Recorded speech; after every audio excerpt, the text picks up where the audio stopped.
nyo ba ang kapangyarihan ay nasa inyo? Sino ba kayo magwawagi?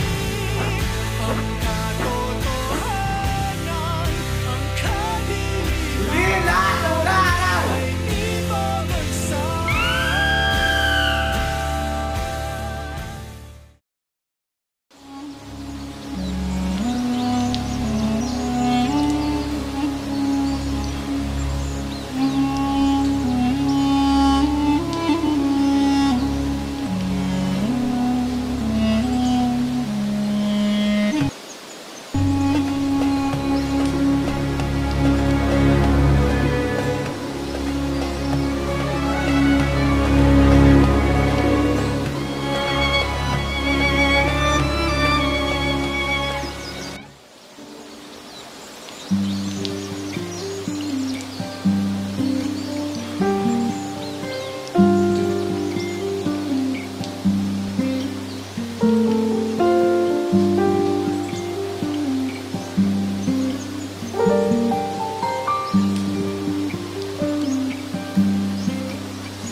Bakit tila pamilyar ang kaniyang wangis?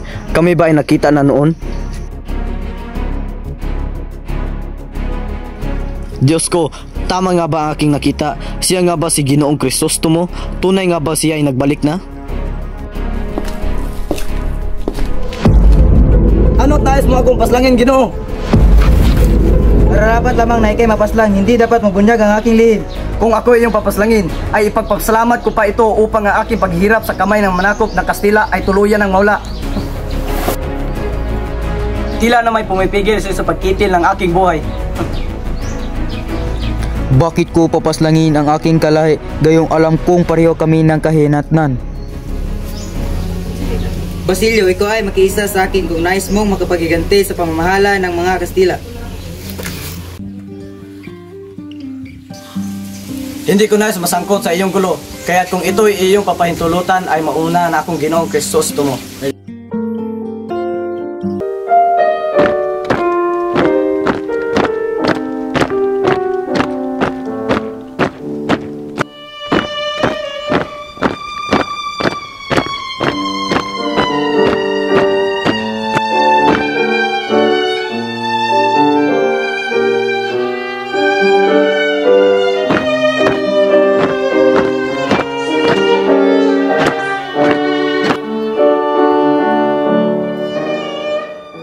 General, narito po ang aming sulat. Nawa po ay pakinggan ninyo ang aming kahilingan. Huwag kayong mag-alala. Gagawin kong lahat ng aking makakaya. Sige, mauna na kami.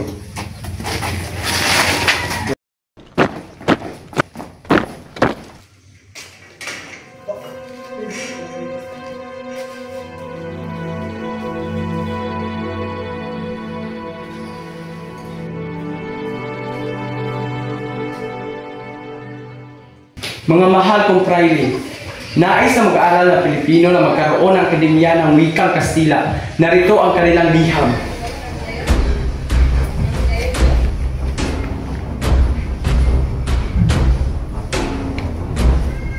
Absurda petesyo! Nakakatawang kahilingan! Gagawin lamang ng katawang wikang ating idioma. Bakit kami papayag, Abel? Sila'y mga hamak na Indio.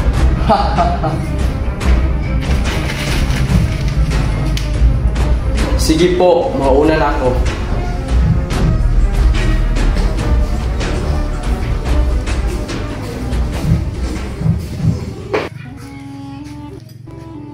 Ikinalulungkot ko, ngunit ipinababatid ni Kapitan General ang pagbasura ng mga pari sa inyong kahilingan.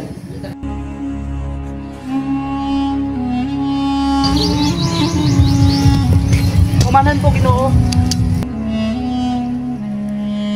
Tila ito'y sugo ng langit na tayo magkita muli upang ako iyong matulungan. Kinagagal ako rin makita ka muli, Ginoo. Ngunit ano ang maipaglilingkod kong tulong sa iyo? Basilio, umanib ka sa akin. Kinakailangan ng mawakasan ang kawalang katarungan na ito.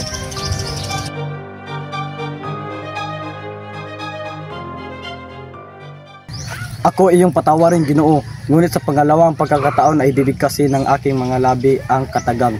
Hindi ko nais masangkot sa iyong gulo.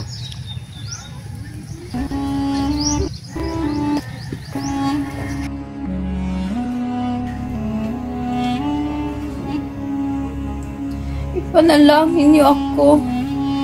Ipanalangin niyo siya. Siya rin nagpatay sa akin. Ngunit huwag ninyong sisihin. Siya rin hindi nakakaalam. Ipanalangin niyo ako.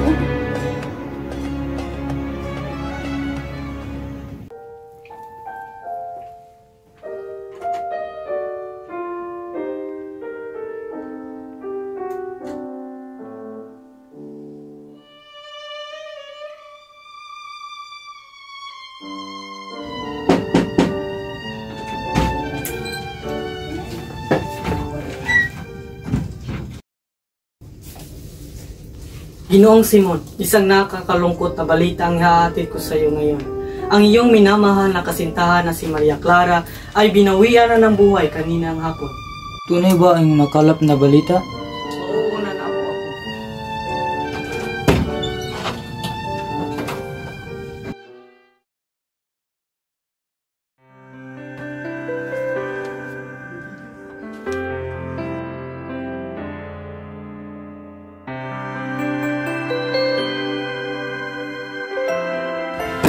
Mahal kong binibini, bakit ako'y iyong iniwan?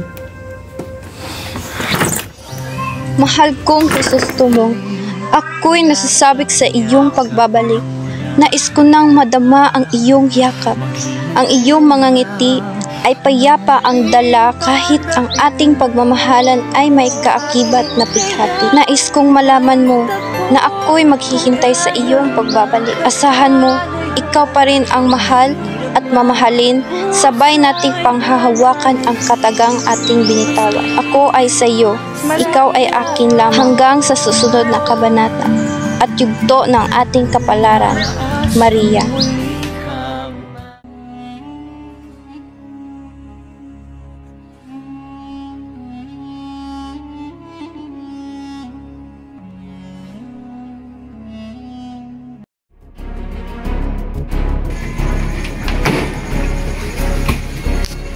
Mga kapwa ko Pilipino, kanilang winasak ang tradisyon at kultura nating mga Pilipino.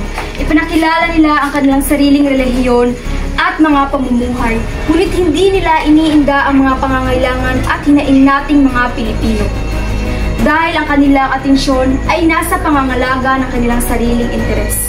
Ang mga pray na ginagalang ng karamihan sa atin ay kurap at abuso sa kapangyarihan. Ginagamit nila ang kanilang posisyon upang makakuha ng mga ari-arian at kayamanan mula sa bayang sinilangan. Sino ba ang makikinabang sa ating mga kayamanan? Hindi ba ang mga dayuhan? At tayo ay nananatiling alipin sa ating saring bayan. Huwag sana tayong maging bulag sa paghihirap na dinanas ng ating mga kababayan sa ilalim ng pangangalaga ng mga pare. Tama! Ipaglaban natin ang ating karapatan! Ipaglaban! May nagdaganap po na pagpilitin sa Transiteria at nagpapalaganap ng mga panghas na salita laban sa inyong pamumuno. Demonyos! Sinong nangaas na kalbanin ng agad ng Diyos? Ito ay taliwas sa sugo ng Diyos!